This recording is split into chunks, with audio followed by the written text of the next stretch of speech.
Mercredi, jour de technologie dans le monde aujourd'hui. Bonsoir Arzouma Compaoré. Bonsoir Anna. Quelles sont les dernières nouvelles? Avec quoi ouvrez-vous cette Afrotech? Alors ça bouge et ça bouge plutôt bien dans le monde de la tech africaine. En témoigne la vague de conférences et de sommets. Le mois dernier seulement, c'est Afrobyte qui vient de refermer ses portes la semaine dernière à Paris. Selon les participants, cette troisième édition a rempli toutes ses promesses puisque la quasi-intégralité des écosystèmes tech africains y était représentée. Alors qu'est-ce qu'on peut retenir? Premièrement, loin d'être une conférence, c'est un véritable marché où les participants développent des opportunités d'affaires. On a aussi parlé d'assistance vocale qui, avec l'intelligence artificielle, pourrait devenir la solution d'inclusion en Afrique.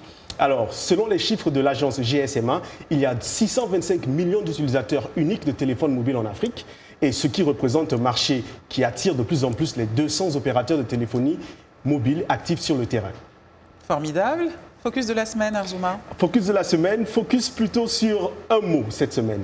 Alors, le mot bot, c'est un nouveau mot qui est à la mode. Ce sont des logiciels automatisés de conversation qui seraient les nouvelles applis ou même l'avenir du web.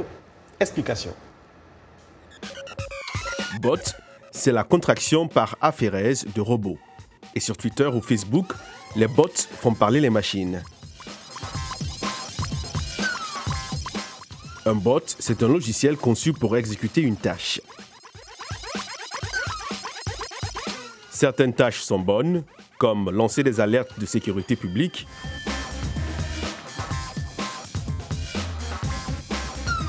répondre aux services clients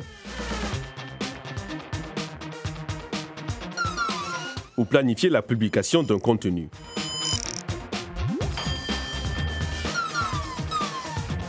D'autres tâches sont plutôt douteuses, comme diffuser de fausses informations, gonfler le nombre de suiveurs en ligne ou truquer des enquêtes en ligne. Il est possible d'utiliser des sites internet pour analyser les comptes en ligne pour détecter la connexion à une personne ou à un bot. Alors, il faut dire que si aujourd'hui les bots séduisent les grandes marques qui, grâce à eux, peuvent automatiser leur interaction avec les clients, cette utilisation reste quand même limitée à cause justement des enjeux autour de la vie privée et aussi de la sécurité. Évidemment, et puis il faut pouvoir bien distinguer le bon grain de l'ivraie, c'est pas forcément évident, sauf quand on s'appelle Arzouma Compaoré, bien évidemment. Peut-être. Folie d'invention maintenant. Attention, les yeux, les oreilles, qu'est-ce qu'il faut faire là? Oui, on parle d'application. C'est une folie d'application où comment briser la barrière de la langue en transformant son smartphone en un traducteur instantané de conversation. Alors, de nombreux sites internet et applications permettent désormais de le faire. Say Hi est une des applications disponibles sur Android. Et je vous propose de faire un petit test. Il est venu avec le jouet. Le retour direct pour le voir, mais je vais vous proposer de me dire une phrase en français et puis on va demander à l'application de nous traduire ça de façon instantanée. On va choisir... Alors d'abord, faisons une petite mise en situation. Oui. Je suis allée en Italie. En Italie. Donc, on va aller en Italie. D'accord, dans un palais. Rêvons, dans un palais italien. Et je suis invitée à un dîner somptueux. Et à côté de moi, monsieur italien est assis. Et je voudrais simplement lui dire, parler plusieurs langues est utile. Je peux dire ça? Vous pouvez le dire. Alors, on va lui demander de nous Et donc, comme je ne sais ça. pas le dire en italien, je lance l'application que je programme, qui est donc déjà sur mon téléphone.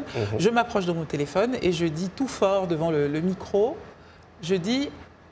Donnez une seconde que je puisse lancer ça. Je vais donner cette phrase-là et toutes celles qui me viendront à l'esprit. Tout à fait. Alors, on a un petit glitch au niveau de... Un petit glitch informatique. Alors, en tout cas, ce qui se passe, habituellement, quand il n'y a pas de glitch, je me mets en face de mon téléphone et je dis la phrase que je veux. Parler plusieurs langues est utile. Et qu'est-ce qui se passe ensuite? Alors, une fois que vous avez dit ça, le logiciel va reconnaître et traduire et de mot à mot ce que vous avez dit. En combien de temps? De comprendre. C'est une question de secondes. Une poignée de secondes. Une poignée de secondes. Et ce qu'il va dire ensuite vous permet de communiquer avec la personne. Donc, il va retranscrire, traduire justement exactement ce que vous avez dit, que ce soit en italien, si vous avez choisi la langue italienne, que ce soit en arabe, par exemple.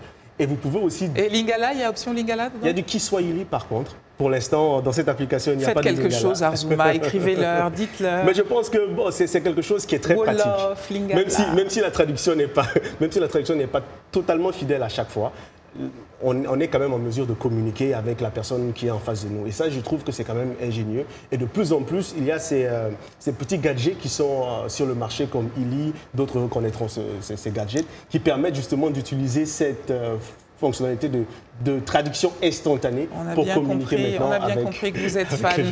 On a bien compris que vous êtes fan d'Arzouma Compaoré. Ingénieux, c'est un mot qui lui va bien. Arzouma Compaoré revient la semaine prochaine, évidemment, mercredi.